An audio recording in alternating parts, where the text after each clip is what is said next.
Hola, les voy a platicar sobre las macromoléculas y algunos datos importantes de las biomoléculas.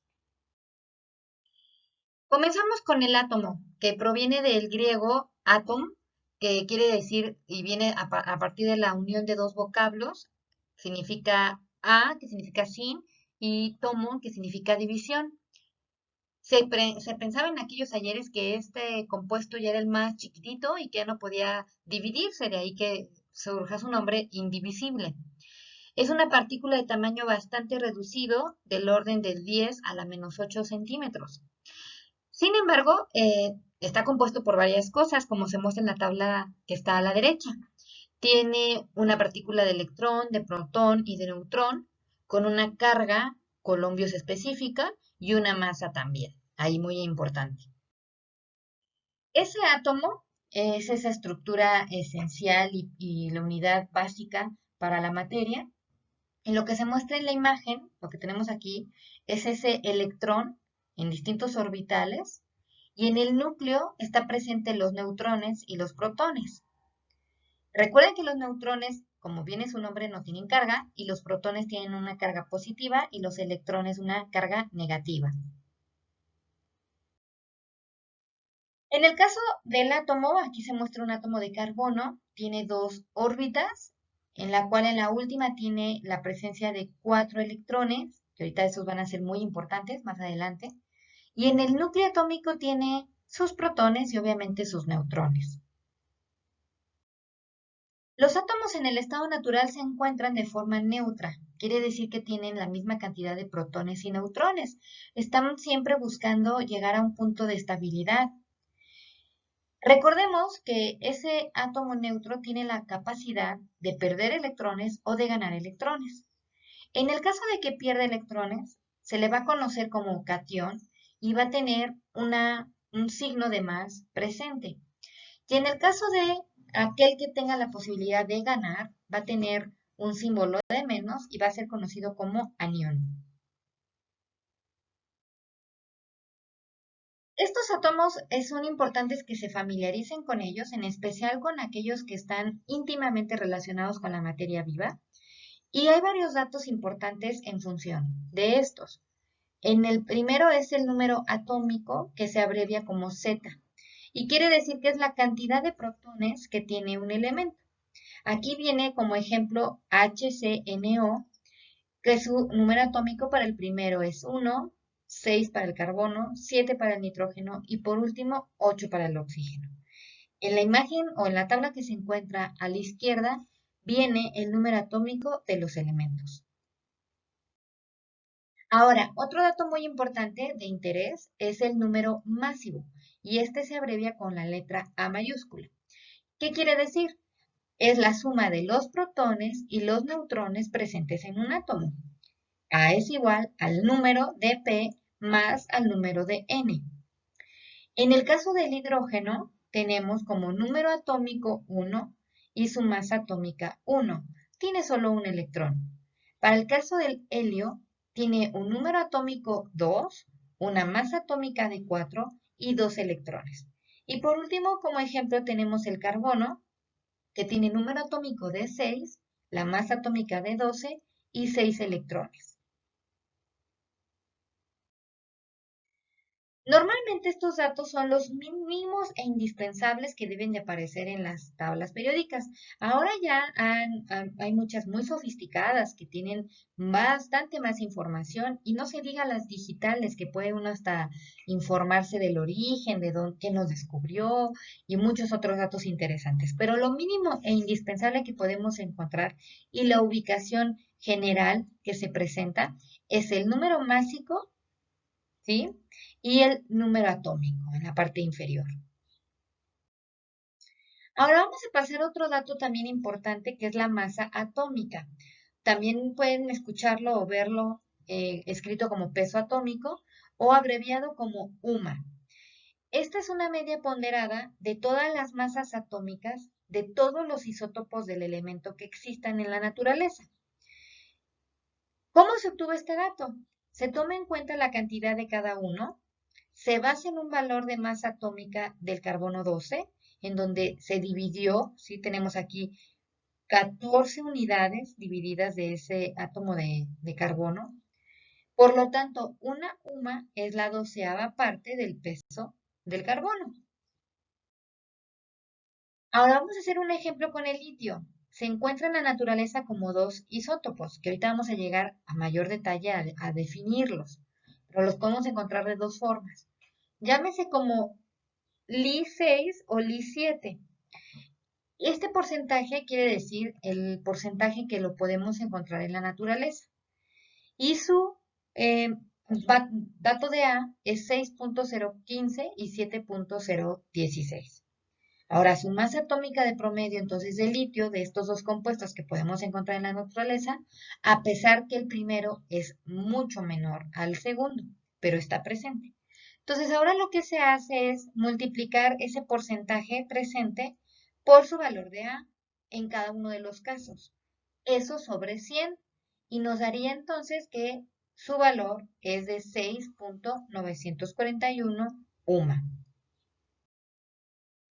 Como les dije en la diapositiva anterior, para obtener este dato necesitamos hacer la sumatoria de los isótopos. ¿Y qué son los isótopos? Son elementos que tienen diferentes cantidades de neutrones, ojo. Son formas atómicas de un mismo elemento, pero con diferentes masas atómicas, porque obviamente se suman y van a dar un dato diferente. Entonces, como se muestra en la imagen, tenemos el hidrógeno común, que solamente quedamos que tenía su electrón y su protón, lo tiene en el neutrón. Tenemos un deuterio, en donde tiene la presencia de un neutrón. Y tenemos el tritio, en donde ahora tiene dos neutrones.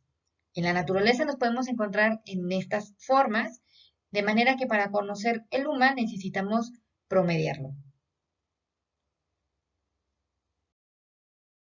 Aquí se muestran otros isótopos que están presentes, por ejemplo, en el carbono. El carbono 12, que tiene 6 protones y 6 neutrones, y obviamente sus 2, 4, sus 6 electrones. Después tenemos el carbono 13, que como muestra la imagen, va a cambiar, ahora va a tener un neutrón más en su núcleo, lo que lo va a hacer inestable. Y tenemos bueno, aquí dice estable, pero entre comillas, déjenme les digo. Y después tenemos al carbono 14, que es sumamente inestable. Tiene ahora uno más de hidrógeno. Ahora ya tenemos que están presentes 2, 4, 6, 8 y 9. Y lo conocemos como carbono 14 y este es sumamente inestable y es radioactivo. ¿Por qué es radioactivo? Porque tiene que llevar esa energía a algún otro lado. Siempre va a buscar compartirla para volver a alcanzar o regresar a su estado más estable. Estos isótopos radiactivos son elementos que tienen diferentes cantidades de neutrones, pero que se caracterizan por presentar un núcleo atómico inestable. Estos tipos de elementos emiten energía cuando cambian de esta forma inestable a una estable y pueden emitir, por ejemplo, algún tipo de emisión alfa, beta o gamma. En el caso de este núcleo radioactivo, puede emitir la radiación alfa, que son núcleos de He. Puede emitir radiación gamma, que pueden ser ondas electromagnéticas, o puede emitir radiación beta, literalmente como electrones. Y por último, algunos otros tipos de emisiones donde liberará solamente neutrones o protones. Esta radiación es una forma de energía o materia que se irradia hacia el espacio, hacia el universo, en muchas direcciones, no está focalizada propiamente, o puede no estar focalizada. En este punto, la radiación alfa se detiene con el papel, la radiación beta tan solo con el cuerpo, pero es más peligroso aún la radiación X o la radiación gamma porque requerimos ya compuestos que detengan y absorban esa radiación fuerte, puede ser el aluminio o en el caso del plomo. Y por último tenemos esa radiación de neutrones, la más potente que se encuentra, en donde solamente se detiene y hasta cierto grado en el hormigón.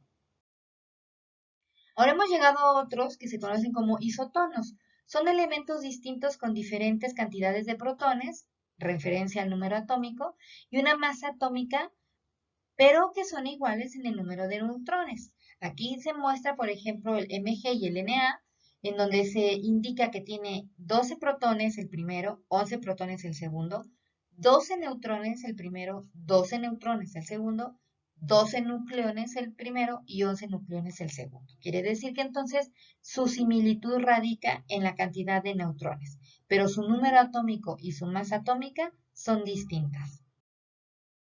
Después tenemos los isóbaros.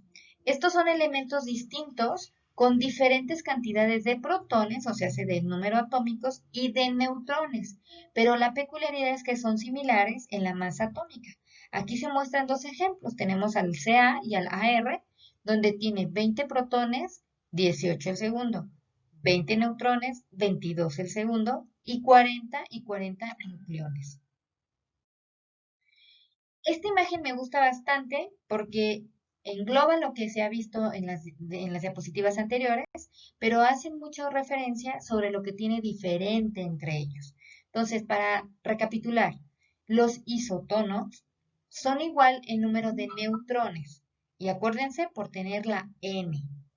Isobaros son igual del número másico A, y acuérdense que en la palabra tiene la presencia de una A, isobaros. Isótopos, igual número de protones, y tienen la presencia en su palabra el P, ¿sí? De protón. Los electrones se encuentran en orbitales atómicas, que son las zonas que van a estar rodeando al núcleo atómico. Están definidos por un conjunto de 3 núcleos cuánticos.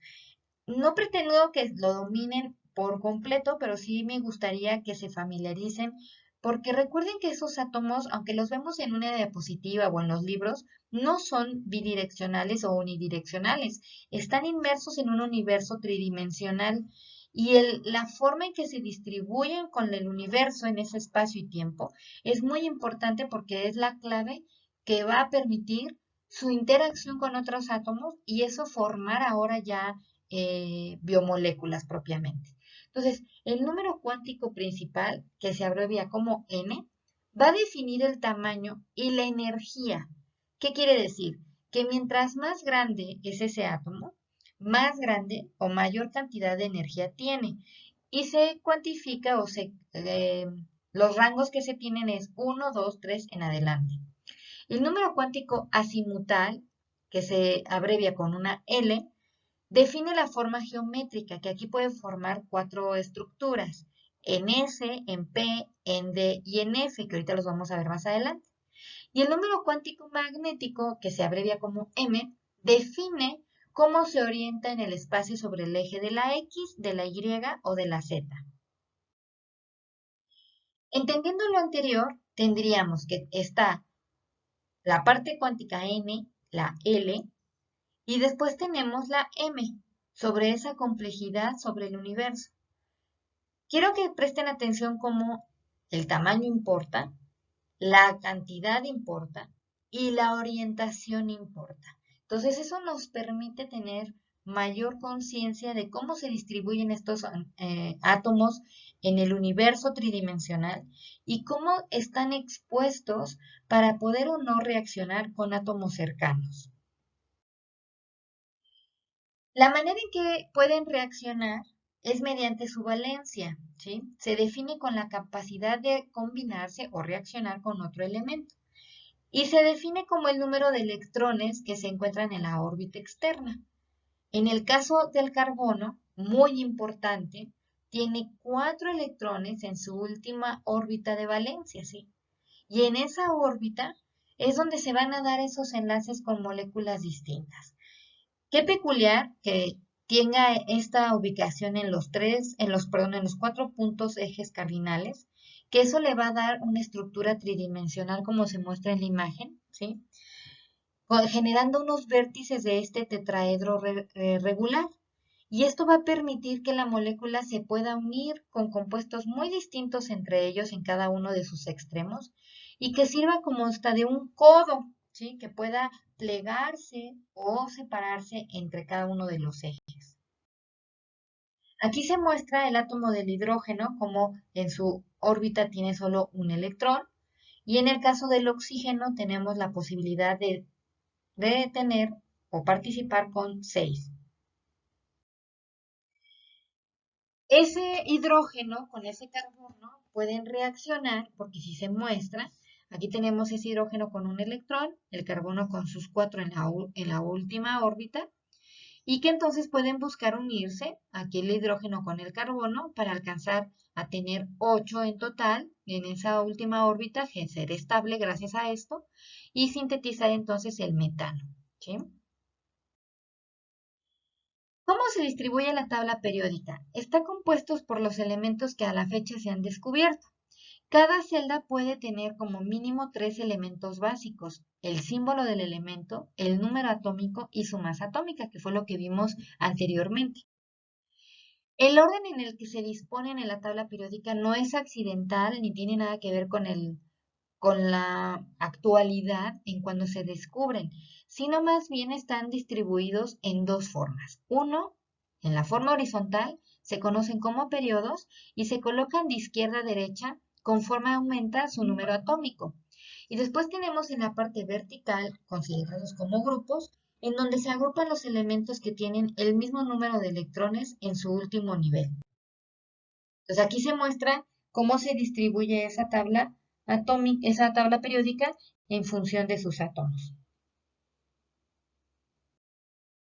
Para que quede aún más claro lo que se ha mencionado, aquí se muestra el grupo y los periodos. Tenemos el hidrógeno, ¿sí?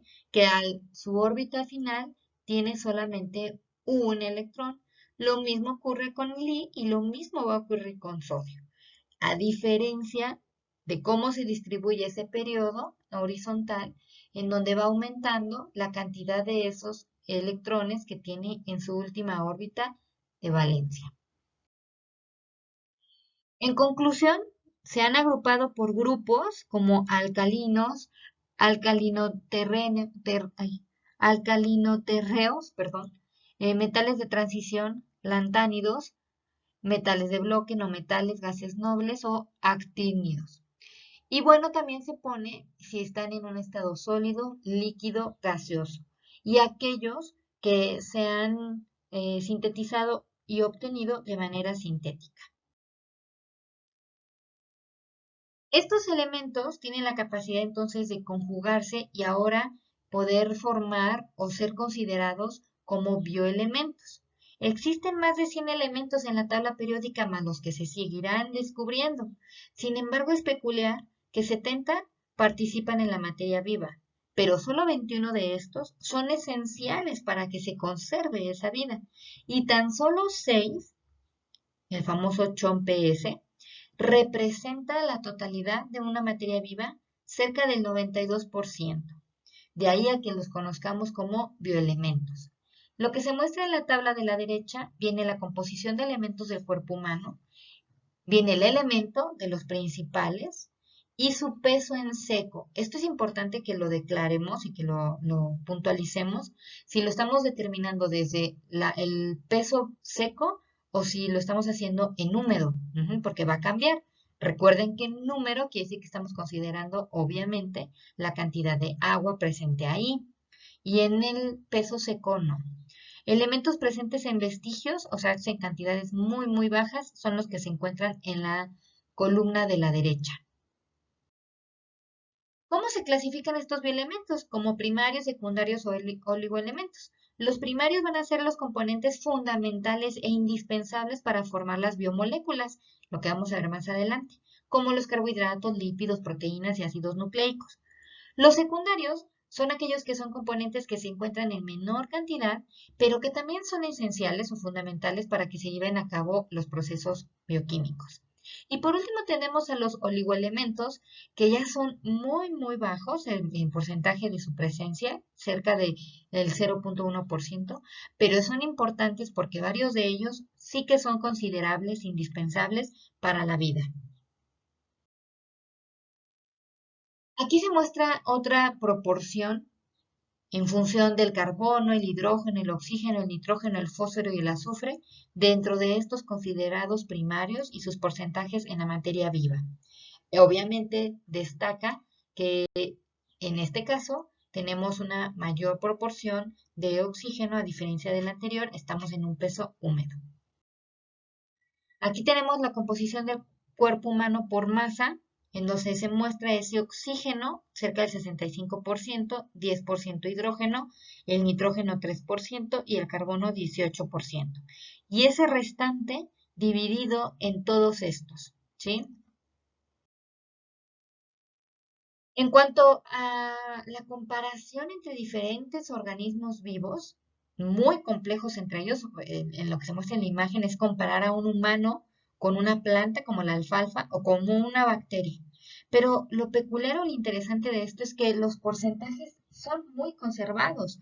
Si bien sí se modifican, es muy ligero. La distribución y la tendencia de la distribución de estos compuestos se mantiene en cuanto al oxígeno, el carbono, hidrógeno, nitrógeno, fósforo y azufre. De aquí a que se consideren como los principales y primarios para permitir que se dé y se sintetice una materia viva. Vamos a revisarlos muy brevemente, ¿sí? Aquí les presento el hidrógeno, que es un gas incoloro, insípido, inoloro. Es el elemento más simple. Existe mayor proporción como una molécula diatómica. No es estable si se encuentra solo. Es el más abundante en el universo, cerca del 90%, y es el tercero más abundante en la Tierra. Reacciona rápidamente para formar moléculas y es bastante difícil encontrarlo solo. Este punto es importantísimo. De hecho, ya solo le dedicamos una unidad a estudiar la molécula del agua y cómo este hidrógeno puede cambiar de un lugar a otro entre moléculas y esa modificación de ubicación tiene un impacto severo sobre el pH en especial, ¿no?